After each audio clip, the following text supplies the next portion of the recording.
Everyone. இந்த video வந்து பார்த்தீங்கன்னா ரொம்ப எனக்கு ட்ரையாக இருக்குது ஸ்கின்னு. நான் என்ன மாய்ஸ்சரைசர் போட்டாலுமே எனக்கு ட்ரைனஸ் போக மாட்டேங்குது. எனக்கு ரொம்ப ஆயிலியாக இருக்குது. எனக்கு ஆக்னி ப்ராப்ளம் வந்து ஹெவியாக இருக்குது. நான் என்ன க்ரீம் போட்டாலுமே ப்ராடக்ட் நிறைய யூஸ் பண்ணிவிட்டேன், எனக்கு போகலன்னு ஃபீல் பண்ணுறீங்களா? இந்த ஒரு டிப்பை 1 மந்த் ஃபாலோ பண்ணுங்கள், கண்டிப்பாக பெஸ்ட்டான ரிசல்ட்டு இருக்கும். என்னென்னு பார்த்தீங்கன்னா சிடிஎம் ப்ராசஸ்.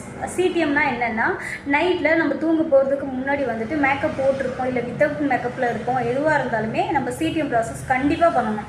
நம்ம வந்துட்டு கிளென்சிங், டோனிங், மாய்ஸ்சரைசர், நல்ல பெஸ்ட்டான கிளென்சர் எடுத்துக்கோங்க. கிளென்ஸ் வந்துட்டு நம்ம ஃபேஸ் வாஷ் கூட எடுத்துக்கலாம். இப்போ நம்ம நல்லா ஃபேஸ் வாஷ் பண்ணிவிட்டு அதுக்கு ஃபேஸ் வாஷ் பண்ணுறதுனால என்ன பெனிஃபிட்ஸ்னு பார்த்தீங்கன்னா 3 layer, first layer, second layer, third layer, 3 layer வரைக்கும் போயிட்டு உங்களுக்கு வந்து கிளென்ஸ் பண்ணணும்.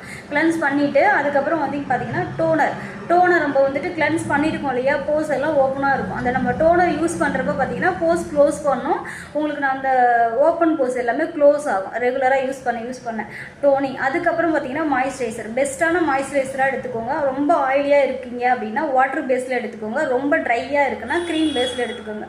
பெஸ்ட்டான மாய்ஸ்சரைசர் போடுங்க. போட்டு ரெகுலராக 1 மந்த் ஃபாலோ பண்ணுங்கள். நல்ல பெஸ்ட்டான ரிசல்ட் இருக்கும். இந்த சிடிஎம் ப்ராசஸ் பண்ணிவிட்டு ட்ரை பண்ணி பார்த்துட்டு கமெண்ட் பண்ணுங்கள். ப்ராடக்ட் டீட்டெயில் ஏதாவது வேணும்னா கமெண்ட் பண்ணுங்கள், நான் உங்களுக்கு சென்ட் பண்ணுறேன். தேங்க்யூ.